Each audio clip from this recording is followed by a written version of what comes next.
لە دەشتی تبجەوە لەگەڵ هێزەکانی پێشمەرگە و ئاسایش بە ڕێگاوین بۆ سەر دەریاچەی حەمرین لە باشووری ڕۆژئاوای ناحیەی سەعدیە. ماوەیەکە لەم ناوچەیە دەنگۆی بوونی هێزی گەڕۆکی تیرۆرستانی داعش دەبیسرێت، بەڵام پێشمەرگە دڵنیایی ئەوە دەدات ئەگەر تیرۆرستان بیانەوێ بێنە ئەم ناوچەیە ئەوە بە قورسی ڕوبەڕوویان دەبنەوە. ڕاشیان گەیاند داعش لەم ناوچەیە توانای ڕوبەڕووبوونەوەی پێشمەرگەی نییە و جوڵەی چەکدارەکانیشیان لە چیای حەمرینە و ئەو ناوچانەش لەژێر کۆنتڕۆڵی سوپای عێراق و حەشدی شعبیدایە. ئێمە ئێستا لەسەر دەریاچەی حەمرینین.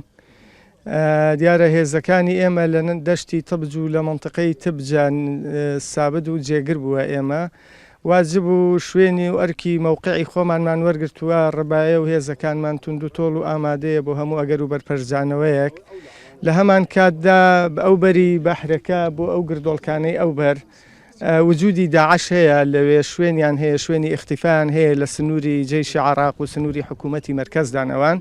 بەڵام لەگەڵ هەموو ئەوانەدا مەفاریزی یان دێت بە مەفاریزی پارتیزان بۆ کردنی هەندێک چالاکی لە سنووری سەعدیە و قەرەتەپە و جەلەولا و منطقەی تبج و ئەوانە چالاکیان هەیە بە مەفاریزی پارتیزانی دێت. هێزەکانی ئاسایش پاڵپشت بە زانیاری هەواڵگیریەکان بە بەردەوامی پشتیوانی هێزەکانی پێشمەرگەن لە ناوچەکانی نزیک دەریاچەی حەمرین لەگەڵ هەر جوڵەیەکی پێشمەرگە بۆ ئۆپراسیۆن و گەڕان بە دوای تیرۆرستان ئەوانیش بەشدارە بن. بەرپرسێکی ئاسایشی گەرمیانیش دەڵێت ئەگەرچی تیرۆرستان هەندێک جار لەم دەریاچەیەوە بەنیازی پەڕینەوەن بۆ کاری تیرۆریستی، بەڵام ئێمە ڕێگریان لێ دەکەین و لەو ڕۆژەوە دڵنیایی ئەوەیدا کە ناوچەکە بە تەواوی لەژێر کۆنتڕۆڵی ئێمەدایە. ئەوان زیاتر بەلەم و ماتۆڕە ئەوە دەریاچەی حەمرینەوە لیو ئەپەڕنەوە تەقریب سەعاتێک ئەپەڕنەوە ئەمبەرەوە ناو بەحرەکە.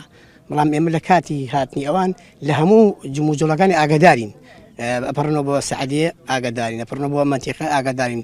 بە تەنسیق لەگەڵ لیوای هێزی پێشمەرگە لە سنوورەکە ئێمە ڕێگەیان نادەین و بە بەردەوامی چاودێریانەکەین و هەموو مەنتیقەکە لەژێر کۆنتڕۆڵی هێزەکانی ئاسایش هەیە. دەشتی تبج دەشتێکی فراوان و گەورەی ناحیەی جەلولایە و بە قوڵایی چەند کیلۆمەترێک درێژ دەبێتەوە بۆ باشووری ناحیەی سەعدیە تاوەکو نزیک دەریاچەی حەمرین.